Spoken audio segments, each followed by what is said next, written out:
Mga kapuso, maki-update na tayo tungkol sa bagyong Verbena na naglandfall sa Surigao del Sur kaninang hapon. Iatid yan ni Amor La Rosa ng GMA Integrated News Weather Center. Amor! Salamat Emil, mga kapuso, nakamonitor tayo sa ika-22 bagyo sa bansa ngayon 2025. Ang bagyong Verbena na patuloy ang pagkilos ngayon sa loob ng Philippine Area of Responsibility. 1:30 ng hapon kanina nang maglandfall ito pong bagyong Verbena dyan sa Bayabas, Surigao del Sur. At sa latest bulletin ng Pag-asa, huling namataan ng sentro ng bagyo sa vicinity po yan ng Habonga, Agusan del Norte. Taglay lakas ng hangin nga abot sa 45 kilometers per hour at yung pagbugso po niyan nasa 75 kilometers per hour. Kumikilos ito pa west-northwest sa bilis naman na 30 kilometers per hour. Ayon po sa Pag-asa, matapos dumaan sa Caraga region, sunod naman tutumbukin at dadaanan itong bagyo. Itong Visayas, maaaring dito po sa Bohol, Cebu, Negros Island region or Western Visayas at pati na rin po ang northern portion ng Palawan. Mula po yan ngayong gabi hanggang bukas.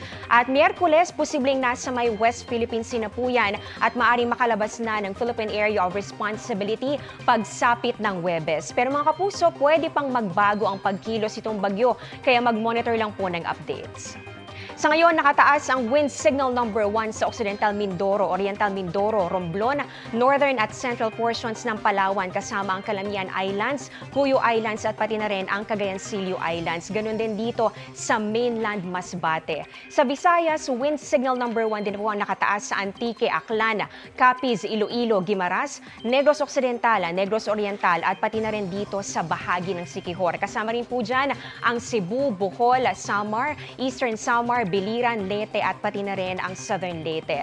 Sa Mindanao naman, may nakataas din pong wind signal number 1 dyan sa Dinagat Islands, Surigao del Norte, Surigao del Sur, Agusan del Norte, Agusan del Sur, Camiguin, Misamis Oriental, northern portion ng Bukidnon, ganun din po dito sa northern portion ng Misamis Occidental at gayon din dito sa northern portion ng Zamboanga del Norte.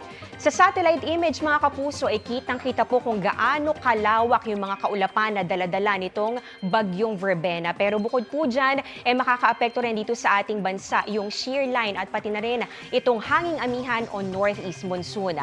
Base po sa datos ng Metro Weather, umaga pa lang bukas mataas na ang tsansa ng mga pag-ulan dito sa Northern Luzon kasama po ang Cagayan Valley at Cordillera. Inaasahan din po natin posibleng ulanin ang ilang bahagi ng Central Luzon, Calabarzon, Mimaropa at pati na rin ang Bicol region. Ganyan din po inaasahan nating panahon dito sa halos buong Visayas at mga kapuso, matitinding ulan po ang dapat paghandaan, kabilang yung mga lugar na inulan at binaharin noong dumaan ang bagyong Tino. May mga pag-ulan din sa Mindanao, lalo na po sa Sulu Archipelago, ganoon din sa may Zamboanga Peninsula, Barm at Soc-Sargen. Magtutuloy-tuloy po ang maulang panahon hanggang sa hapon at pati na rin po sa gabi at may heavy to intense pa rin na mga pag-ulan sa halos buong Luzon at pati na rin dito sa Visayas. Malaki po yung banta ng baha o landslide kaya patuloy na maging alerto. Dito naman sa Metro Manila, mataas din po ang tsansa ng ulan bukas at posible po yung malawakan at meron ding mga malalakas sa buhos kaya patuloy po mag-monitor ng rainfall advisories na ilalabas ng Pag-asa. Yan muna ang latest sa ating panahon. Ako po si Amor La Rosa para sa GMA Integrated News Weather Center. Maasahan anuman ang panahon.